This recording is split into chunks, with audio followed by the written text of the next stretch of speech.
Welcome everyone, my name is Vishal Texanani. I'm a senior editor here at Livewire Markets. Thank you for joining me for the final interview that we're going to be doing for the August 2025 reporting season. Joining me from Europe is Oleg Vornik, the Chief Executive Officer of DroneShield.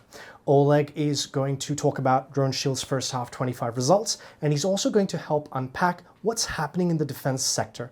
We're seeing huge increases in spending commitments across North America, Europe, and other nations, but where's that money going to flow? Who are going to be the biggest beneficiaries? And are these going to create sustainable revenue streams for companies like DroneShield? So Oleg, really excited to chat to you. Thank you so much for your time today. Thank you for having me, Vishal.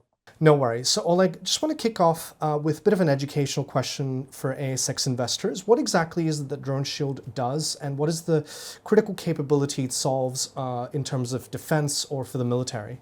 DroneShield provides solutions to detect and defeat small drones used in nefarious applications.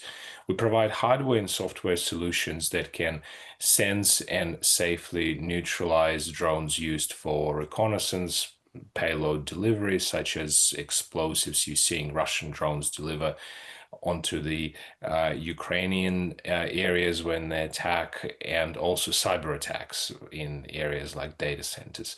Today, we deployed around 70 countries around the world, and we have a few thousand systems worldwide. Okay, so you've just reported record half-year revenue of 72.3 million and your most profitable half in history.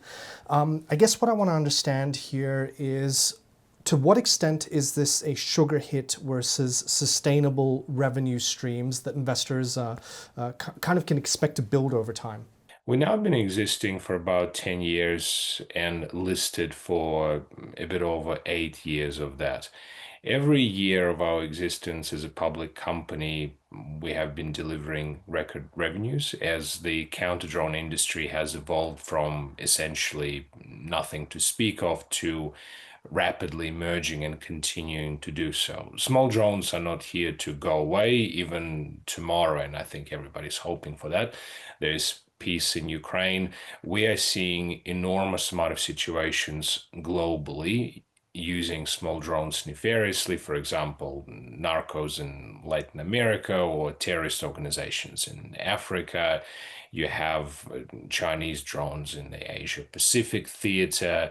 You have European governments more generally looking at Ukraine and the future of warfare and saying, well, drones don't replace more traditional things like soldiers and tanks and frigates and missiles, but they're a force multiplier and they are disruptors. So you can have a couple $100 drone blow up a few $1 million tank. And in fact, in Ukraine, more Russian tanks are being blown up by those cheap drones as opposed to dedicated anti-tank equipment like Javelin and low missiles.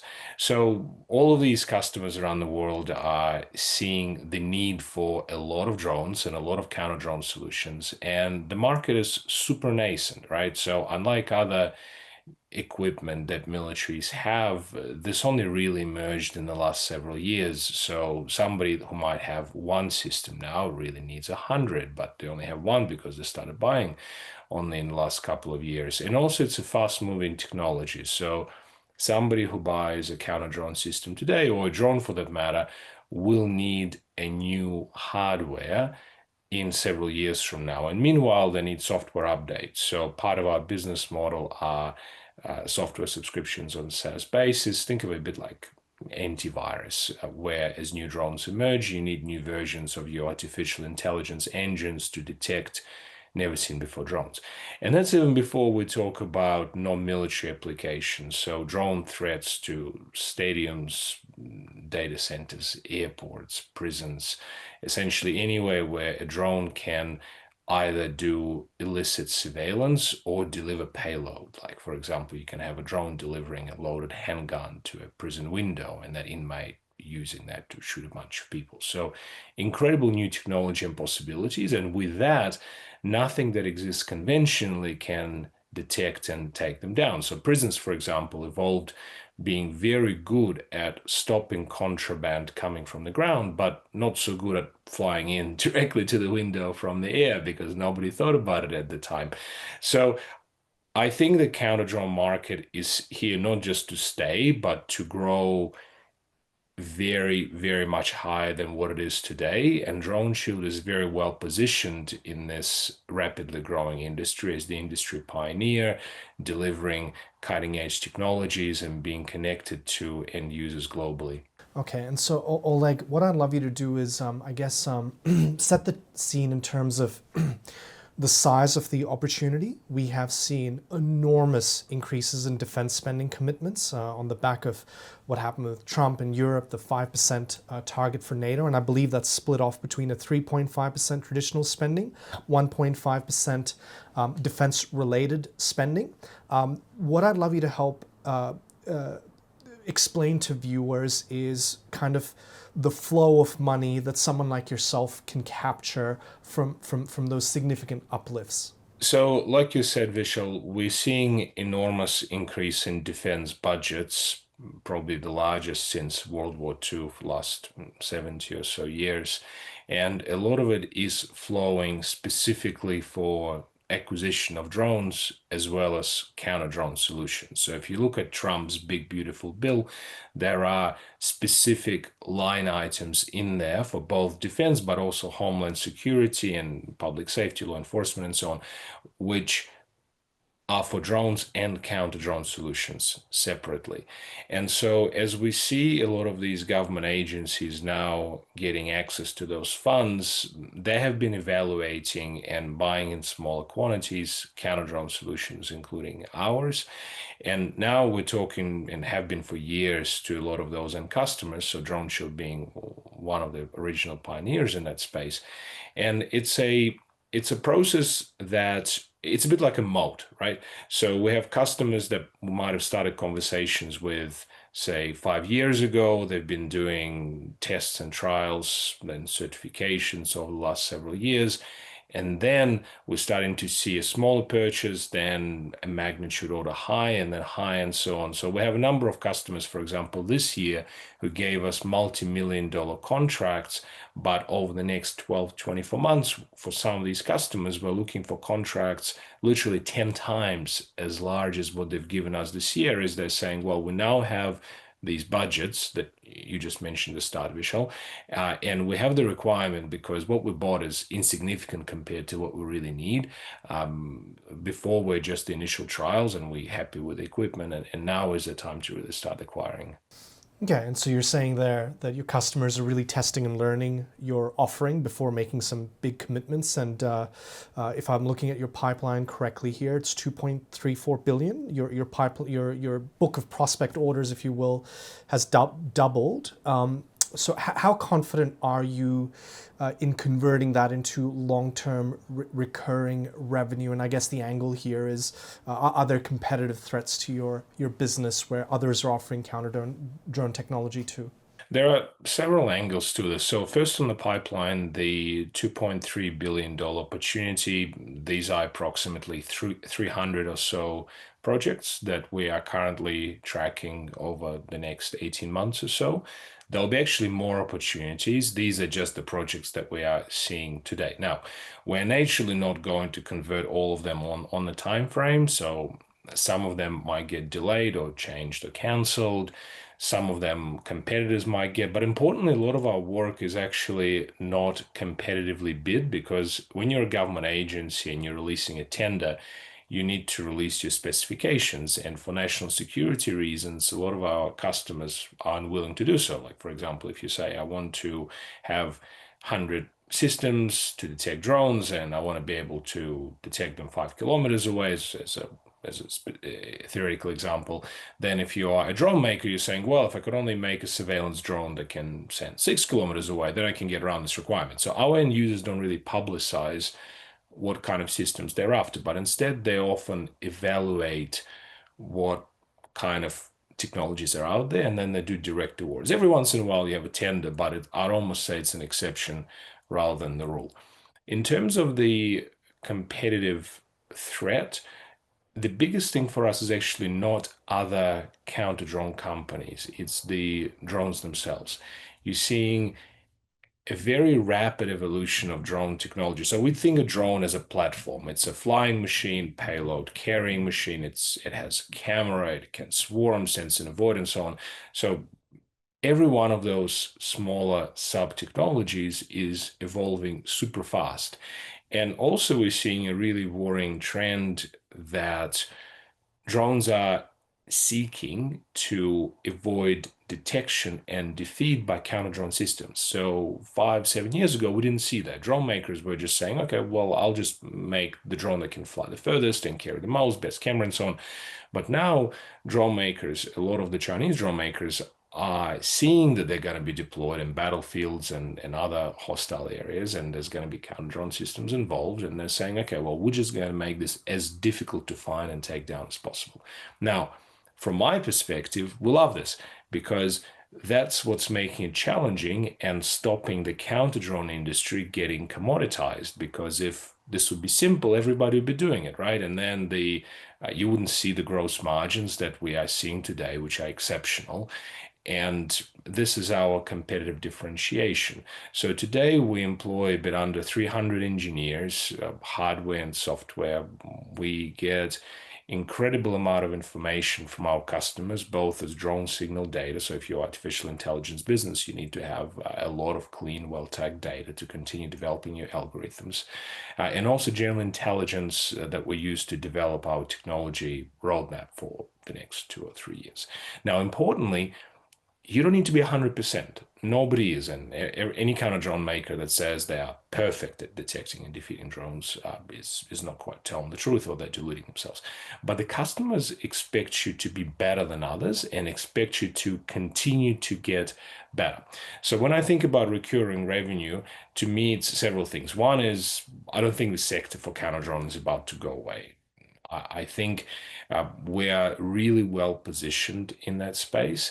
While technically SaaS, so recurring software stream, is relatively small, and in the last year was only about 5% of the total, we expect it to significantly grow as each new product that DroneShield makes will have at least one SaaS product attached to it. So for example, today, while our body-worn RF patrol drone detector has software updates attached to, DroneGun does not, because when drone guns came out, we didn't used to have that model. But the next version of the product, when it comes out, will have software updates.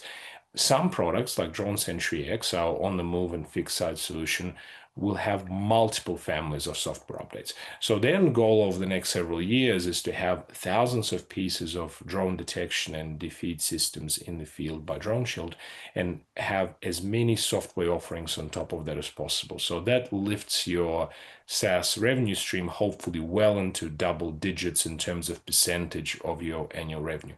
But also importantly, because drone technology evolves so quickly, the hardware really needs to be replaced every 3 to 5 years, because whatever you purchase today with the drone technology in 3 to 5 years will not work too well.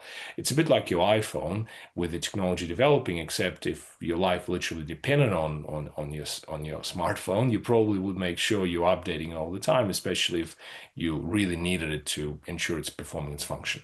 Okay, I think I'm starting to understand where those SaaS revenues come from. So you need to sell the hardware because the enemy hardware evolves over time. Your hardware needs to evolve over time. The enemy is looking to avoid detection, and you need to keep patching your software to detect the threat. And so that's why we're seeing those SaaS revenues jump 177%.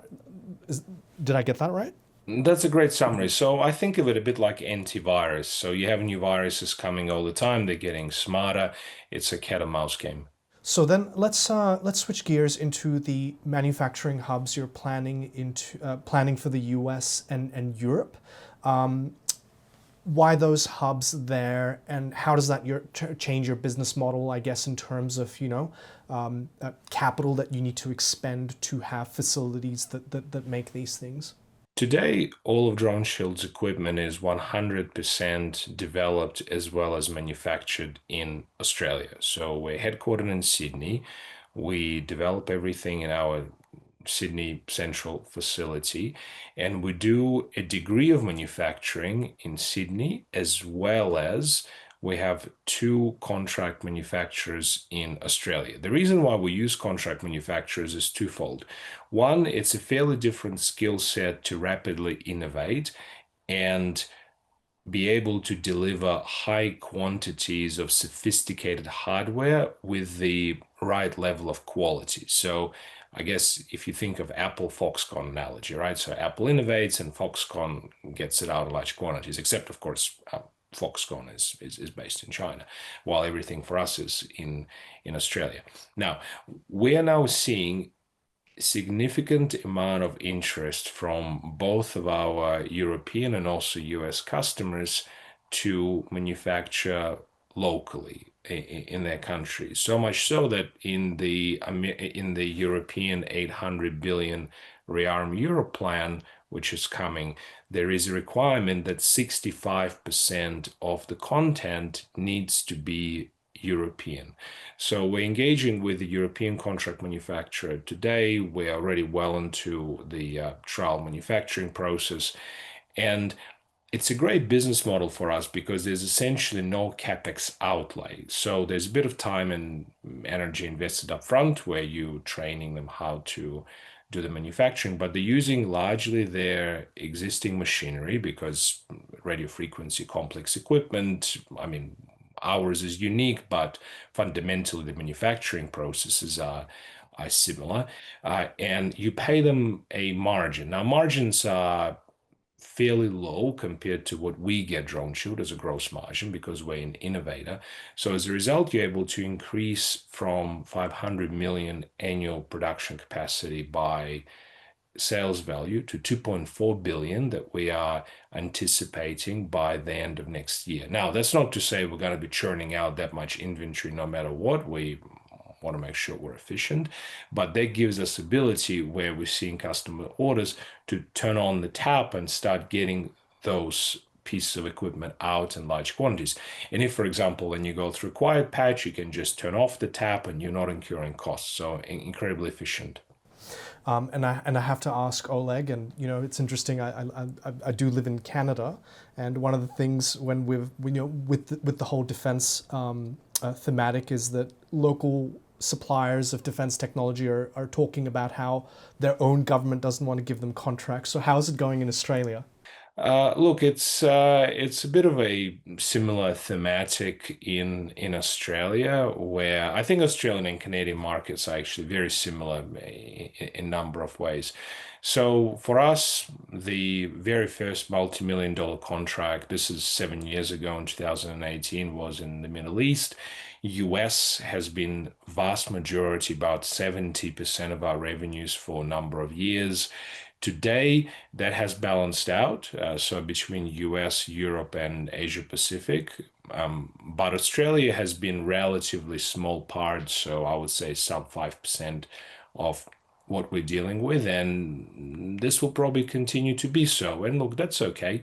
Australia still provides us with a great base for manufacturing, for developing the technology. It's a great place to live. And also in the current environment, being Australian is really useful in the context of developing a global business because essentially everybody likes Australians, right? Like, unfortunately, we live in a world where with geopolitics, these things become pretty radicalized, and it's great to be Australian in terms of being well received everywhere. I'd certainly second that. At the moment you mentioned you're Australian, so many more doors open to you here in North America.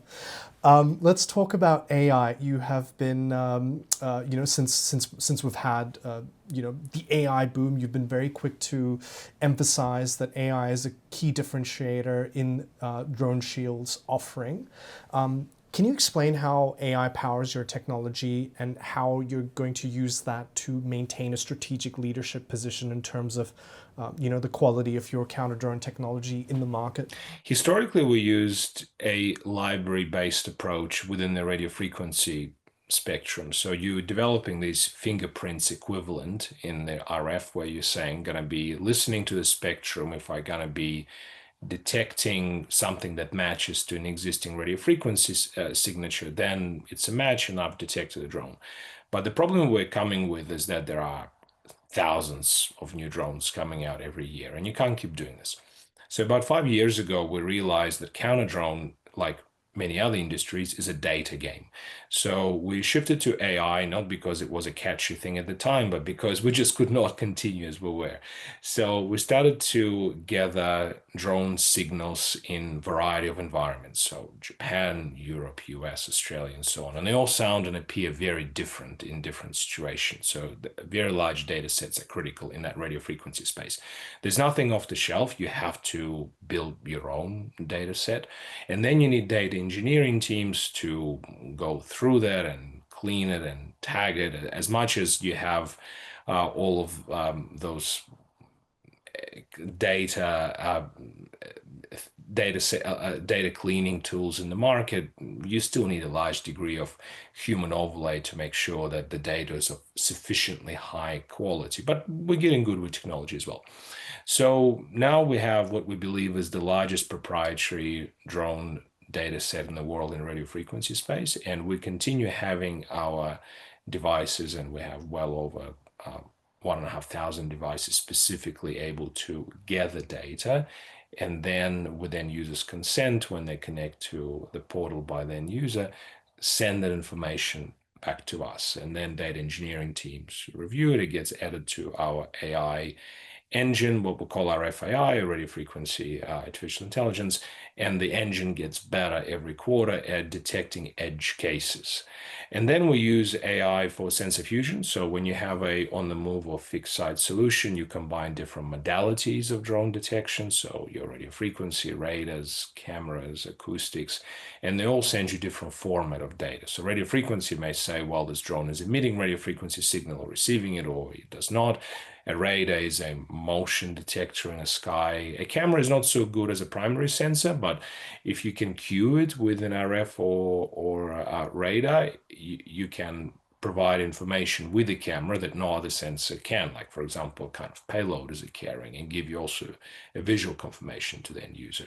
And same thing for acoustics. So sensor fusion AI is able to fuse these different modalities together and give you the best shot at, well, is this a drone?